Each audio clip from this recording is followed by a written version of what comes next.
Bonjour Sylvain Vidal. Bonjour à toutes et à tous. Merci d'avoir accepté l'invitation de la Tribune. Alors, je le rappelle, vous êtes délégué régional en Occitanie pour EDF.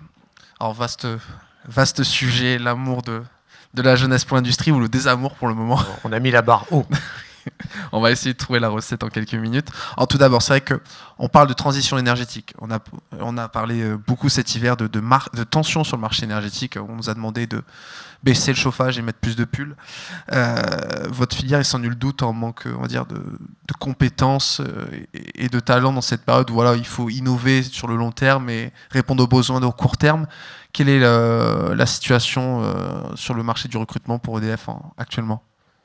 Quels sont vos besoins ? Oui, en effet, je pense que c'est important de revenir sur le contexte énergétique national qui met en évidence qu'il y a en fait un lien direct entre les enjeux énergétiques que le pays doit relever pour le climat, mais aussi pour la souveraineté énergétique, qui est évidemment un sujet majeur. Donc il y a un lien direct avec les opportunités que ça va créer en matière de recrutement et pour les jeunes en particulier. Alors les enjeux, j'y reviens très vite, c'est en effet permettre aux citoyens, aux entreprises, aux industriels, aux collectivités de consommer mieux et moins d'énergie. Vous faisiez état du contexte de l'hiver. Et puis, c'est globalement d'éradiquer les énergies aujourd'hui carbonées, que sont le fioul, le charbon, le pétrole, et de les substituer par les énergies décarbonées, pour ce qui me concerne pour l'électricité plus particulièrement, évidemment l'énergie nucléaire, photovoltaïque, éolien. Et en face de ces enjeux, le constat qu'on fait, c'est qu'il y a des compétences, des métiers dans lesquels les besoins sont très importants. Je vais en citer qu'une partie. Si on prend la filière nucléaire, on parle de 10 000 recrutements par an pendant 10 ans. C'est 100 000 recrutements à faire. Et ces deux recrutements, c'est des métiers sur des métiers techniques, tournés vers l'industrie. Et alors, on ne parle pas évidemment de l'industrie du 19e siècle avec Zola, on est sur l'industrie d'aujourd'hui, qui est une industrie numérisée, qui est une industrie attractive, qui est propre, et qui en plus, dans le domaine énergétique qui me concerne plus, qui est vraiment porteuse de sens au regard des enjeux climatiques. Et donc, c'est dans ce contexte-là qu'on est. Et le constat qu'on fait, c'est qu'aujourd'hui, voilà, il y a un déficit d'amour, c'est peut-être un peu dur, mais globalement, il y a en tout cas une méconnaissance des jeunes sur ce que peut offrir l'industrie en termes d'attractivité d'emploi. Et le constat qu'on fait aussi, vous parliez de la tech tout à l'heure, où on s'apitoyait un peu sur le fait qu'il n'y ait que 35% de femmes dans la tech. Bon, dans l'industrie, c'est beaucoup moins. Oui, c'est beaucoup moins. C'est encore beaucoup moins. Donc, j'allais dire, on se prive de la moitié de la population, la meilleure, diront certaines, sur des métiers où il y a des besoins. Là, vous êtes en opération séduction aussi, pas qu'auprès des jeunes, on est d'accord ? Ouais, voilà. Ouais.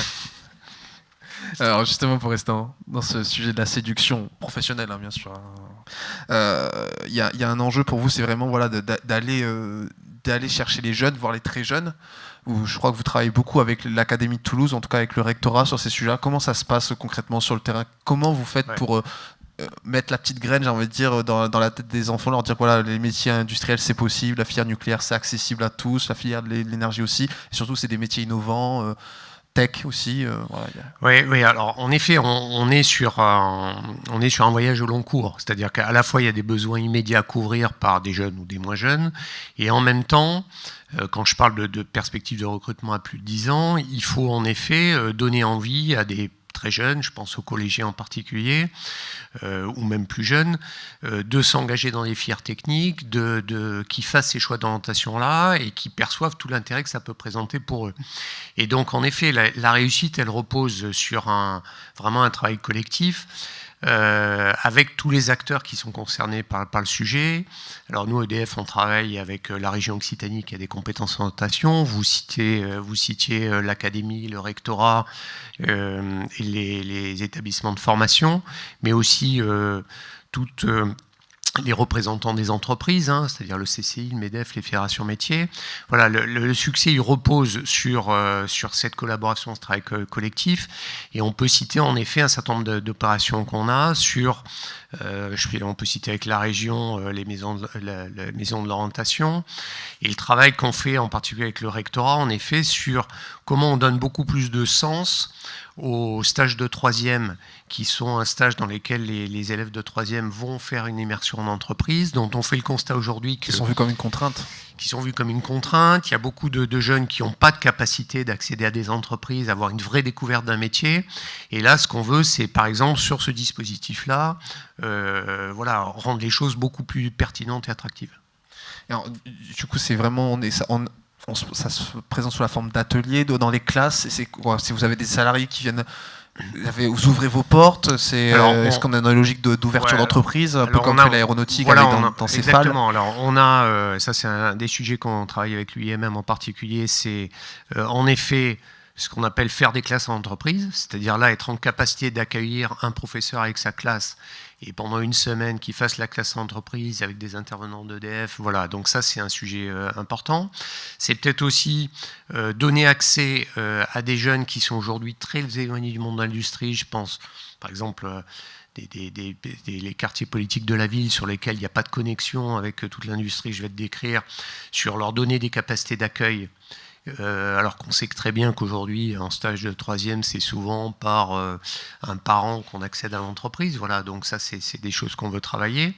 Donc là, c'est des choses très concrètes comme ça qu'on cherche à mettre en place. Les dispositifs sont nombreux. On a évidemment commencé à les mettre en place. Mais il y a, vu les volumes que je vous décrivais, il y a un changement de braquet qui est aussi une opportunité, c'est-à-dire qu'on ne couvrira pas l'ensemble des besoins avec, je dirais, les méthodes de recrutement habituelles. Et c'est aussi l'opportunité pour nous d'aller à la rencontre de publics qui sont plus éloignés de l'industrie, même des jeunes en décrochage scolaire. J'ai parlé des quartiers politiques de la ville. Et là, par exemple, on travaille avec la région sur une opération qui s'appelle un emploi au pied de chez moi, dont l'idée c'est de venir à leur rencontre et après évidemment construire un parcours d'accompagnement qui soit adapté. Hein, il faut sortir des modèles un peu classiques et qui leur permettent d'accéder à des emplois où il y aura des besoins très importants. Et l'idée c'est que ces parcours de formation, on va dire un petit peu sur mesure, atypiques, deviennent majoritaires dans le processus de recrutement au final, vu que vous le dites vous-même, voilà, les méthodes de recrutement ne sont pas suffisantes, voire sont un petit peu... Alors, majoritaire, non, je dirais pas. Je pense qu'il faut les développer. Le constat qu'on fait quand même aujourd'hui dans les filières techniques, parce que quand je parle de métiers dans l'énergie, il y a de la place pour tout le monde, c'est-à-dire évidemment il y a des métiers d'ingénieur, de chargé de projet, mais il y a des métiers très opérationnels. Donc là il y a une diversité de métiers qui s'offre aux jeunes. Et le constat qu'on fait aujourd'hui avec le rectorat en particulier, c'est que dans les filières techniques de bac pro, on a plutôt un déficit d'élèves. Il y a même des classes qui ferment alors qu'on sait que dans 5-10 ans il y a des besoins, et qui est par une méconnaissance des débouchés qui peuvent être offerts. Et donc là, il faut aller travailler aussi sur les filières classiques. Donc pour répondre à votre question, je pense qu'il faut investir un peu l'ensemble des champs, à la fois les champs historiques, mais et puis les champs un peu novateurs que j'ai mis en avant. Merci Sylvain Vidal, c'était le mot de la fin. On peut vous applaudir. Merci. Je vous invite à regagner votre place.